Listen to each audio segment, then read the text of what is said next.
Iraq में जब सद्दाम हुसैन का पतन हुआ था तब उसके महल में काफी सुर्खियां बटोरी थीं। आलीशान महल, उसकी साज सज्जा की चर्चा पूरी दुनिया में हुई थी। उसके बाद से अगर किसी नेता के महल की चर्चा है तो वो दिल्ली के सीएम रहे केजरीवाल के द्वारा सरकार के खर्चे पर बनवाया गया शीश महल है। अब इसको लेकर हर दिन कोई न कोई खबर आती है और सुर्खियां बन जाती हैं। ताज़ा मामला ये कि शीश महल में पीडब्ल्यूडी विभाग ने जितने सामान लगाए थे, जब उसकी इन्वेंट्री तैयार की गई तो सामान काफ़ी ज़्यादा पाया गया। केजरीवाल के हवाले जब शीश महल सौंपा गया तब पीडब्ल्यूडी विभाग के सामानों की पूरी लिस्ट महज 1 पेज की थी, लेकिन जब इन्वेंट्री तैयार की गई तो पूरी लिस्ट 8 पेज की हो गई। ऐसे में सवाल ये उठता है कि क्या वो सामान केजरीवाल ने लगवाए, क्योंकि पीडब्ल्यूडी विभाग ने तो नहीं दिए, और अगर सामान केजरीवाल का था तो वे उसे अपने साथ क्यों नहीं लेकर गए। इस मामले में बीजेपी का कहना है कि जो बेशकीमती सामान पाए गए हैं वो शराब के ठेकेदारों ने केजरीवाल को अपने पैसों से खरीद कर दिए और केजरीवाल उन्हें छोड़कर चले गए, इसलिए क्योंकि उन्होंने ये सोचा था कि आतिशी मर्रेना बंगले में तुरंत आ जाएंगी और किसी को कुछ पता नहीं चलेगा। यही वजह है कि बंगले की चाबी को लेकर 3 दिन तक नाटक हुआ और फिर इन्वेंट्री लिस्ट बनते ही केजरीवाल की सारी पोल खुल गई और इस मामले को लेकर बीजेपी ने केजरीवाल के आवास के सामने जोरदार विरोध किया और उन सामानों की जांच की मांग की जो बतौर रिश्वत ठेकेदारों ने वहां पहुंचाए। दिल्ली भाजपा अध्यक्ष वीरेंद्र सचदेवा की अगुवाई में नेताओं और कार्यकर्ताओं केजरीवाल के आवास का घेराव करने निकले। कैलाश गहलोत भी हल्ला बोल में शामिल हुए और केजरीवाल पर शीश महल बनवाने और टॉयलेट सीट चोरी का आरोप लगाया। भाजपा ने प्रदर्शन किया। टॉयलेट सीट में सोना लगा होने का दावा करते हुए भाजपा ने केजरीवाल की तुलना इराक के पूर्व तानाशाह सद्दाम हुसैन से भी की। वीरेंद्र सचदेवा ने मंच से कहा कि शीश महल, राजमहल या भ्रष्टाचारी महल, कोई भी संज्ञा दे दो, हम शुरुआत से कह रहे हैं ये करोड़ों रुपए की काली कमाई का धंधा है जो केजरीवाल ने कमाया। हमने तो जिंदगी में कभी नहीं सुना कि सोने का कमोड होता है। सद्दाम हुसैन के यहाँ था। इसका मतलब ये कि अरविंद केजरीवाल की मानसिकता भी राजतंत्र वाली ही है, सद्दाम मंत्र वाली है। एक पिक्चर आई थी, टॉयलेट एक प्रेम कथा। अरविंद केजरीवाल, तुमने एक नई प्रेम कथा लिखी है जिसमें सोने का कमोड है, सोने का वॉश बेसिन है। हमारी बहनें सोने का मंगलसूत्र बनवाती हैं, इतना सोना कहाँ लगवाया, वहां क्या होता है। सचदेवा ने कहा कि पीडब्ल्यूडी विभाग सीएम को बंगला और इसमें सामान लगा कर देता है। जब सीएम आवास दिया गया था तब तो 1 पेज में पूरा सामान लिखा गया था, जब वापस लिया गया तो 8 पेज भी कम पड़ गए। सोने का कमोड, सोने का वॉश बेसिन, चांदी का डिनर सेट, 50 लाख का कालीन, करोड़ों रुपए के पर्दे, महंगे सोफे, 88 इंची वाले 16 टीवी, 10 लाख का फ्रिज। उन्होंने कहा कि आशंका है कि शराब ठेकेदारों ने मुख्यमंत्री आवास में महंगे सामान उपलब्ध करवाए। दिल्ली प्रदेश भाजपा अध्यक्ष वीरेंद्र सचदेवा ने कहा कि मुख्यमंत्री आवास को देखरेख के लिए पीडब्ल्यूडी के अधिकारी द्वारा विभाग के वरिष्ठ अधिकारी को लिखे गए पत्र से भ्रष्टाचार उजागर हुआ है। 2022 में मुख्यमंत्री आवास का नवीनीकरण हुआ था। उस समय पीडब्ल्यूडी द्वारा आवास में उपलब्ध करवाए गए फर्नीचर और अन्य सामान की सूची और पूर्व मुख्यमंत्री अरविंद केजरीवाल के इसे खाली करने के बाद तैयार की गई सूची में असमानता है। विभाग ने यह स्पष्ट किया कि 2022 के बाद उसके द्वारा मुख्यमंत्री आवास में कोई और सामान नहीं लगाया गया। इसकी जांच होनी चाहिए जिससे कि मुख्यमंत्री आवास में महंगे सामान उपलब्ध करवाने वाले की जानकारी मिल सकेगी। Bureau report, news of India. Delhi high court ने अरविंद केजरीवाल को तगड़ा झटका दिया है। असल में केजरीवाल हाईकोर्ट निचली अदालत के खिलाफ गए थे और ये मांग की थी कि उनके खिलाफ शराब घोटाला मामले की सुनवाई को रोक दिया जाए, लेकिन हाईकोर्ट ने अरविंद केजरीवाल को राहत देने से इनकार कर दिया और ईडी के आरोप पत्र पर संज्ञान लेने के ट्रायल कोर्ट के आदेश पर रोक लगाने से इनकार कर दिया है। केजरीवाल ने कथित शराब घोटाला से जुड़े मामले में आरोप पत्र पर संज्ञान लेने के ट्रायल कोर्ट के आदेश को हाईकोर्ट में चुनौती दी थी। केजरीवाल की दलील थी कि निचली अदालत ने बिना किसी पूर्व मंजूरी के अपराध का संज्ञान लेने में गलती की है। ऐसे मामलों में सीआरपीसी की धारा 197(1) के तहत राज्यपाल की पूर्व मंजूरी लेना आवश्यक होता है, क्योंकि उस वक्त केजरीवाल सीएम पद पर थे। केजरीवाल फिलहाल जमानत पर बाहर हैं। उनके खिलाफ 2 जांच एजेंसी ईडी और सीबीआई ने केस दर्ज किया है। केजरीवाल को सुप्रीम कोर्ट ने 13 सितंबर को सीबीआई केस में जमानत दी थी। वहीं ईडी मामले में उन्हें सुप्रीम कोर्ट से 12 जुलाई को जमानत मिल गई थी। दिल्ली हाईकोर्ट के जस्टिस मनोज कुमार ओहरी ने दिल्ली के पूर्व मुख्यमंत्री और आप संयोजक अरविंद केजरीवाल के खिलाफ मुकदमे की कार्यवाही पर फिलहाल रोक लगाने से इनकार कर दिया। कोर्ट ने केजरीवाल की याचिका पर जांच एजेंसी प्रवर्तन निदेशालय से जवाब मांगा। मामले की सुनवाई 20 दिसंबर को होगी। अरविंद केजरीवाल ने ट्रायल कोर्ट के आदेश को रद्द करने की मांग की थी। उन्होंने तर्क दिया कि विशेष अदालत ने उनके अभियोजन के लिए किसी मंजूरी के अभाव में आरोप पत्र पर संज्ञान लिया था, क्योंकि जब कथित अपराध किया गया था तब वे एक लोक सेवक थे। वहीं ईडी की ओर से पेश सॉलिसिटर जनरल तुषार मेहता ने कहा कि केजरीवाल के खिलाफ मुकदमा चलाने के लिए मंजूरी मिल गई है, वो एक हलफनामा दाखिल करेंगे। शुरू में जब हाईकोर्ट ने सुनवाई अगले साल के लिए तय की तो दिल्ली के पूर्व मुख्यमंत्री ने सुनवाई की शीघ्र तारीख की मांग की। उनके वकील ने तत्काल कार्यवाही पर रोक लगाने की उनकी याचिका पर आदेश देने पर जोर दिया। ईडी के वकील ने इस तरह के दृष्टिकोण को अनुचित बताते हुए स्थगन आवेदन पर जवाब दाखिल करने की मांग की। हाईकोर्ट ने 12 नवंबर को केजरीवाल द्वारा दायर एक अन्य याचिका पर ईडी से जवाब मांगा। केजरीवाल ने मनी लॉन्ड्रिंग मामले में एजेंसी की शिकायत पर उन्हें जारी किए गए समन को चुनौती दी थी। हाईकोर्ट ने आपराधिक मामले में ट्रायल कोर्ट की कार्यवाही पर फिलहाल रोक लगाने से इनकार कर दिया। केजरीवाल को मनी लॉन्ड्रिंग मामले में 12 जुलाई को सुप्रीम कोर्ट ने अंतरिम जमानत दे दी थी। शीर्ष अदालत ने उन्हें 13 सितंबर को सीबीआई मामले में जमानत पर रिहा कर दिया था। सीबीआई और ईडी के अनुसार उत्पाद शुल्क नीति में संशोधन करते समय अनियमितताएं की गई और लाइसेंस धारकों को अनुचित लाभ पहुंचाया गया। दिल्ली सरकार ने 17 नवंबर 2021 को नीति लागू की। इस दौरान भ्रष्टाचार के आरोपों के बीच सितंबर 2022 के अंत तक इसे खत्म कर दिया गया। मनी लॉन्ड्रिंग का मामला दिल्ली के उपराज्यपाल वीके सक्सेना द्वारा उत्पाद शुल्क नीति के कार्यान्वयन में कथित अनियमितताओं की जांच की सिफारिश के बाद दर्ज किए गए सीबीआई मामले से उपजा है। Bureau report, news of India. Delhi विधानसभा चुनाव के लिए चुनाव आयोग ने अब तक कोई नोटिफिकेशन जारी नहीं किया, लेकिन अरविंद केजरीवाल ने आम आदमी पार्टी के उम्मीदवारों की पहली लिस्ट जारी कर दी। कहते हैं कि ये केजरीवाल का मास्टर स्ट्रोक है, लेकिन इस लिस्ट को देखकर तो ऐसा लगता है कि जैसे आम आदमी पार्टी के अंदर से काफी सहमी हुई है और यही वजह है कि आतिशी मरलेना से लेकर मनीष सिसोदिया और गोपाल राय से लेकर सौरभ भारद्वाज तक किसी मंत्री या बड़े नेता का इस लिस्ट में नाम नहीं। खुद अरविंद केजरीवाल का नाम इस लिस्ट में नहीं है। 11 उम्मीदवारों की लिस्ट में 6 तो ऐसे जो कांग्रेस और बीजेपी छोड़कर हाल ही में आम आदमी पार्टी में शामिल हुए हैं, बाकी हारे हुए उम्मीदवार हैं और कुछ विधायकों का पत्ता साफ कर दूसरे को टिकट थमा दिया गया। यही वजह है कि बीजेपी ने इस लिस्ट को देखकर आम आदमी पार्टी पर तंज कसा। दिल्ली बीजेपी के अध्यक्ष वीरेंद्र सचदेवा ने कहा कि यह आम आदमी पार्टी के आत्मविश्वास को दिखाता है जो पूरी तरह से हिला हुआ, क्योंकि पहली लिस्ट में न तो मुख्यमंत्री, न उनके पूर्व भ्रष्टाचारी मुख्यमंत्री, न किसी मंत्री और न ही किसी बड़े चेहरे का नाम है। यह दिखाता है कि वो कितने डरे हुए और सहमे हुए हैं। इस लिस्ट के सामने आने के बाद इतना तो साफ है कि पार्टी को एंटी इनकम्बेंसी का डर ज्यादा सता रहा है और इसके साथ ही ये लिस्ट दूसरी पार्टियों के नेताओं को लुभाने वाली है कि जल्दी आओ टिकट पाओ। माना जा रहा है कि इसी वजह से केजरीवाल का यह दांव उल्टा पड़ सकता है। पार्टी के मौजूदा विधायकों में खलबली मच सकती है और वे बड़ी संख्या में पार्टी छोड़कर जा सकते हैं।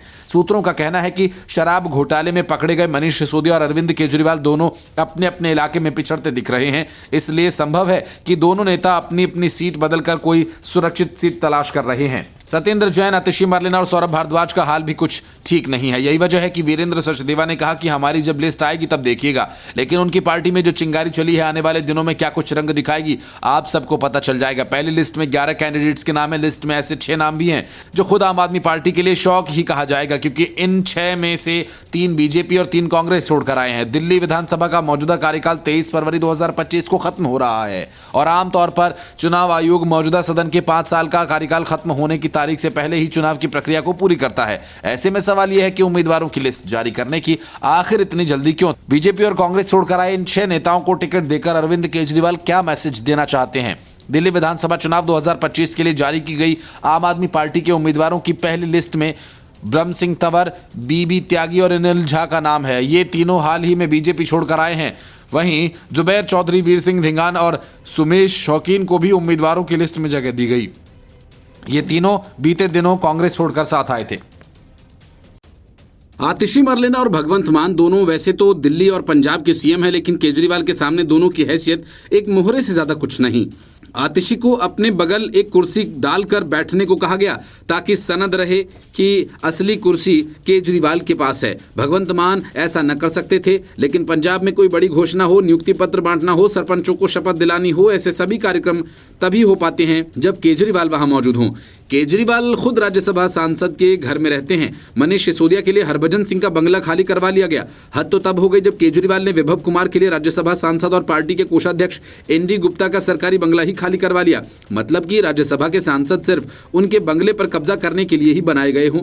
आम आदमी पार्टी के बागी राज्यसभा सांसद स्वाति मालीवाल ने इस वजह से केजरीवाल पर करारा हमला बोला। स्वाति मालीवाल ने एक पोस्ट में दावा किया कि उन्हें पीटने के आरोपी विभव कुमार को पंजाब के मुख्यमंत्री का मुख्य सलाहकार बना दिया गया। विभव कुमार को केजरीवाल का लाडला गुंडा कहते हुए स्वाति मालीवाल ने कहा कि उन्हें पीटने की वजह से ये इनाम दिया गया। सांसद ने कहा कि अब पंजाब के डीजीपी विभव को रिपोर्ट देंगे उन्होंने पंजाब के मुख्यमंत्री भगवंत मान से कहा कि उन्हें खुद को रबर स्टैंप नहीं बनने देना चाहिए। मालीवाल ने एक्स पर एक पोस्ट में लंबे पोस्ट में कहा कि पंजाब के मुख्यमंत्री के मुख्य सलाहकार का बेशकीमती पद, जो कि राज्य का सबसे बड़ा प्रशासनिक पद है, पंजाब पुलिस का डीजीपी, सरकार का चीफ सेक्रेटरी अब गुंडों को रिपोर्ट कर रहा है। पंजाब के प्रतिभाशाली युवा देश छोड़कर जा रहे हैं और यहाँ गुंडों को लाखों रुपए की तनख्वाह, गाड़ी, बंगले, नौकर चाकर दिए जा रहे हैं। मालीवाल ने आगे कहा कि हमारे वरिष्ठ सांसद एनडी गुप्ता जी को उनके कोटे के बंगले 10 फिरोज शाह रोड से निकालकर इस गुंडे को उनके घर में बसाया गया। इस उम्र में उनसे उनका घर छीन लिया गया। ये गुंडा इस घर में गैर कानूनी ढंग से रह रहा है। सांसद ने आगे लिखा कि सवाल यह है कि जिस आदमी को सुप्रीम कोर्ट तक ने गुंडा कहा, उसको बेल की शर्तों का उल्लंघन करते हुए क्यों केजरीवाल जी द्वारा इतना बढ़ावा दिया जा रहा है। सोचिए कितने राज छिपे होंगे इस आदमी के पास। पंजाब के मुख्यमंत्री को टैग करते हुए मालीवाल ने उनसे रबर स्टैंप न बनने के लिए अपील की। उन्होंने कहा, मैं भगवंत मान जी से पूछना चाहती हूं, अगर गुंडे पंजाब सरकार चलाएंगे तो पंजाब की महिलाएं कैसे सुरक्षित होंगी? आपके भी घर बहन बेटी हैं। एक मुख्यमंत्री को अपने आप को इस प्रकार रबर स्टैंप नहीं बनने देना चाहिए। विभव कुमार पर आरोप है कि उन्होंने 13 मई को दिल्ली के मुख्यमंत्री आवास में उस समय स्वाति मालीवाल पर हमला किया, जब वो अरविंद केजरीवाल से मिलने पहुंची थी। स्वाति मालीवाल की शिकायत पर केस दर्ज करते हुए दिल्ली पुलिस ने विभव को गिरफ्तार किया था। कई महीनों तक जेल में रहने के बाद उन्हें जमानत पर रिहा किया गया।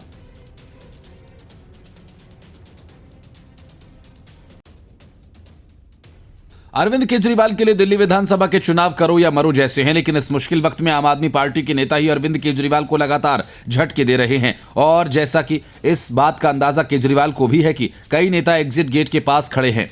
अब जबकि अरविंद केजरीवाल और उनके सबसे करीबी साथी मनीष सिसोदिया और संजय सिंह जैसे नेता दिल्ली शराब घोटाला मामले में फंसे हैं, ऐसे में नेताओं का छोड़कर जाना गंभीर मामला है। सांसद संजय सिंह गिरफ्तार अरविंद केजरीवाल से पहले जरूर हुए थे, लेकिन जेल से छूटकर भी पहले ही चले आए थे और उनकी रिहाई राजनीति में दिलचस्पी रखने वालों के लिए काफी अचरज भरी थी, क्योंकि अभी ये नौबत नहीं आई है कि संजय सिंह की निष्ठा को भी स्वाति मालीवाल की तरह आम आदमी पार्टी कटघरे में खड़ा कर दिया और वैसी कोई सार्वजनिक दुर्भावना भी प्रदर्शित नहीं की गई है, जैसी कैलाश गहलोत के प्रति काफी दिनों से महसूस की जा रही थी। सवाल तो राघव चड्ढा को लेकर भी उठ रहे हैं। उनकी खबरें आती तो हैं, पर खबरें ये होती हैं कि उनके जन्मदिन पर परिणीति चोपड़ा ने क्या संदेश दिया, जगतगुरु शंकराचार्य कब उनके घर गए, कब वो सपरिवार गंगा आरती देखने बनारस गए, कब वे इंग्लैंड में हैं तो कब पत्नी के साथ छुट्टियां मनाने विदेश में। 1 साल से राघव चड्ढा यही सब करते दिख रहे हैं। सियासत में जितनी सक्रियता होनी चाहिए वह सिरे से गायब है। हालांकि इन दिनों जिस वक्त केजरीवाल चुनाव प्रचार कर रहे हैं, संजय सिंह भी काफी ढीले ढीले दिखाई दे रहे हैं। इन दोनों की तरफ से भी कोई जख्म केजरीवाल को लगे तो किसी को आश्चर्य नहीं होगा। कैलाश गहलोत तो ताजा तरीन जख्म है और वैसा ही घाव राजकुमार चौहान भी दे चुके हैं, लेकिन स्वाति मालीवाल के मामले को तो खुद अरविंद केजरीवाल ने ही मिस हैंडल किया।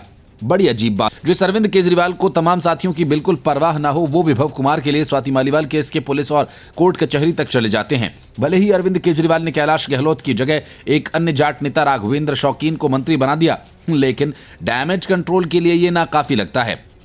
जरूरी नहीं कि कैलाश गहलोत की बातें अरविंद केजरीवाल के खिलाफ अपेक्षित रूप से कारगर ही हों, लेकिन बीजेपी उनकी मदद से आम आदमी पार्टी को डैमेज करने की कोशिश तो करेगी ही। घर का भरोसेमंद अगर भेदिया बनकर दुश्मन के पाले में पहुंच जाए तो खतरे की कोई सीमा नहीं रह जाती। सुनने में आया है कि कैलाश गहलोत से अरविंद केजरीवाल काफी दिनों से बेहद नाराज चल रहे थे, इसलिए लगता नहीं कि कैलाश गहलोत के मामले में ताली दोनों हाथों से नहीं बजी है। सवाल तो राघव चड्ढा को लेकर भी उठ रहे थे, क्योंकि अरविंद केजरीवाल के जेल जाने के बाद उनकी आक्रामकता अनुभव नहीं हो रहा था और गैर मौजूदगी तो अलग ही रहस्य बने हुए है। कुछ स्वाति मालीवाल की ही तरह तब स्वाति मालीवाल और राघव चड्ढा दोनों ही देश से बाहर बताए जा रहे थे। स्वाति मालीवाल केस में जिस तरह आम आदमी पार्टी से बिल्कुल अलग संजय सिंह का बयान आया था, बाद में आसानी से समझा जा सकता था। उसमें अरविंद केजरीवाल की सहमति नहीं रही। फिर भी अगर संजय सिंह और अरविंद केजरीवाल साथ बने हुए हैं तो कुछ खास बात तो होगी ही। भले ही वो विभव कुमार के मामले जितने खास न भी हो, तो राजनीति में कुछ न कुछ मजबूरियां तो लगी ही रहती हैं। और लाख टके की बात यह है कि संजय सिंह पहले जितने खुश तो नहीं रखते जेल से छूटने और उनके कुछ दिन बाद जितना आक्रामक वो नजर आए थे, अब तो कहीं से भी नहीं लगते। राजनीति में रस्मादायगी की भी जगह होती ही है। आतिशी को भी मुख्यमंत्री बनाया जाना कुछ देर के लिए अरविंद केजरीवाल का मास्टर स्ट्रोक भी माना जा सकता था, लेकिन वो खुद और उनकी कोर टीम ने ही तत्काल प्रभाव से उसकी हवा निकाल दी। और ऊपर से आतिशी ने भी अरविंद केजरीवाल की कुर्सी के बगल में अपने लिए एक नई कुर्सी लगा ली। आम आदमी पार्टी के खाते में बची खुची मुसीबत बटोर कर डाल दी। अरविंद केजरीवाल के राजनीतिक विरोधियों के लिए आतिशी को उनके नेता की तरह घेर पाना मुश्किल हो सकता था, लेकिन ये मुश्किलें पहले ही आसान कर दी गईं। अगर आतिशी को अस्थायी सीएम नहीं बनाया गया होता तो बीजेपी और कांग्रेस को अलग से सोचना भी पड़ता, मोर्चे पर किसी महिला नेता को लगाना पड़ता। बांसुरी स्वराज को तो बीजेपी की तरफ से मुख्यमंत्री पद के चेहरों में भी शामिल किया जाने लगा था और स्मृति ईरानी को भी दिल्ली में कुछ जिम्मेदारियां देकर बीजेपी ने संकेत दे दिया था, लेकिन अब वैसा कुछ नहीं देखने को मिल रहा।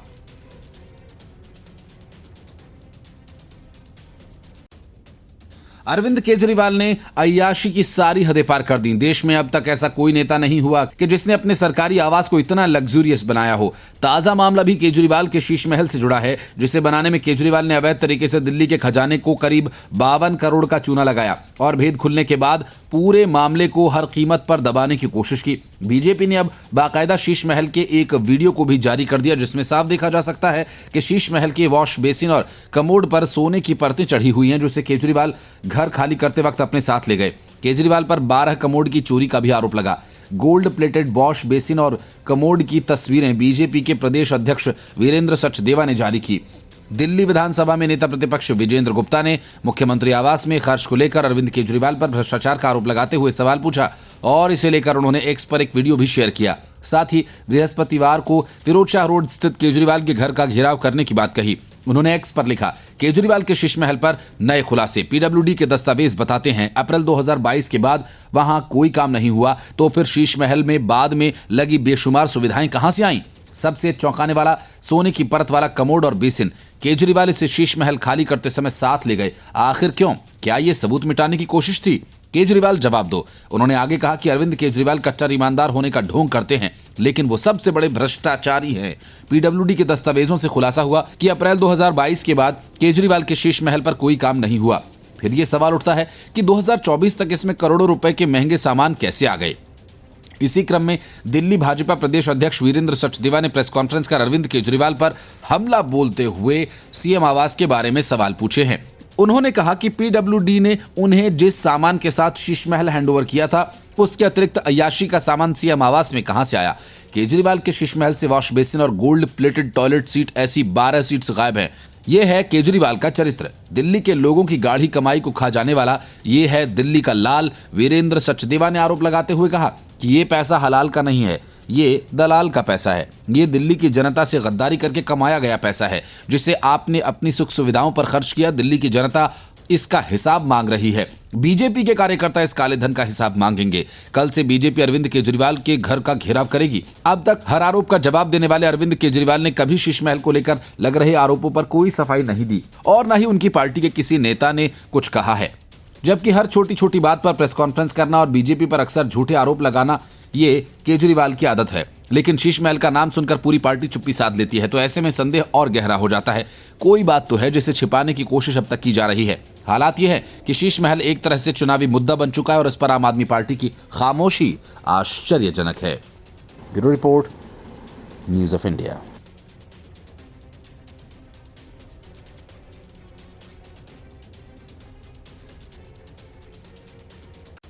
महाराष्ट्र में मतदान से पहले सियासत काफी गर्मा गई है। मतदान शुरू होने के कुछ घंटों पहले देर रात को बीजेपी ने बाकायदा प्रेस कॉन्फ्रेंस कर एनसीपी और कांग्रेस पर गंभीर आरोप लगाए। असल में पुणे के एक पूर्व आईपीएस अधिकारी ने सुप्रिया सुले और महाराष्ट्र कांग्रेस के अध्यक्ष नाना पटोले पर बड़ा आरोप लगाया। पूर्व आईपीएस का आरोप है कि दोनों नेताओं ने 2018 में बिटकॉइन की हेराफेरी की और उस पैसे का इस्तेमाल इस विधानसभा चुनाव में किया जा रहा है। पूर्व आईपीएस के द्वारा सुप्रिया सुले पर आरोप लगाए जाने के बाद बीजेपी ने इसे बड़ा मुद्दा बना दिया। बीजेपी नेता सुधांशु त्रिवेदी ने इस मामले पर प्रेस कॉन्फ्रेंस की और वोटिंग से ठीक पहले एमवीए पर गंभीर आरोप लगाए हैं। उन्होंने कांग्रेस से सवाल किया कि क्या वे बिटकॉइन के किसी ट्रांजैक्शन में शामिल हैं और इसके अलावा बीजेपी नेता ने सुप्रिया सुले और नाना पटोले पर भी आरोप लगाया। सुधांशु त्रिवेदी ने कहा कि बहुत गंभीर और चिंताजनक तथ्य सामने आए हैं जो एमवीए के भ्रष्टाचार को धीरे धीरे उजागर कर रहे हैं। ये स्वतंत्र और निष्पक्ष चुनावों पर एक गंभीर सवाल है।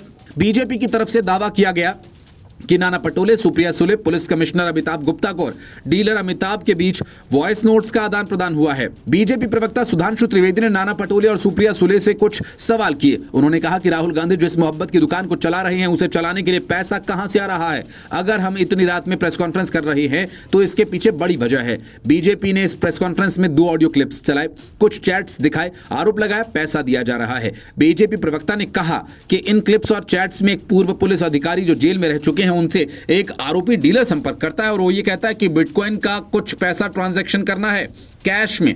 उन्होंने आगे कहा कि इस पर वो अधिकारी कहता है कि मैं पहले से ही लफड़े में फंस चुका हूं और ऐसी कोई भी चीज नहीं करना चाहता। तो दूसरा व्यक्ति कहता है कि नहीं साहब, इसमें बड़े लोग शामिल हैं। वो महाराष्ट्र कांग्रेस अध्यक्ष नाना पटोले का तथाकथित रूप से नाम लेता है और सुप्रिया सुले का भी तथाकथित रूप से नाम लेता है। इस पर भी वो अधिकारी अविश्वास व्यक्त करता है। तो दूसरा व्यक्ति कहता है कि मैं आपको ऑडियो क्लिप भेज रहा हूं और आप इसको सुनिए और फिर खुद ही समझ में आ जाएगा।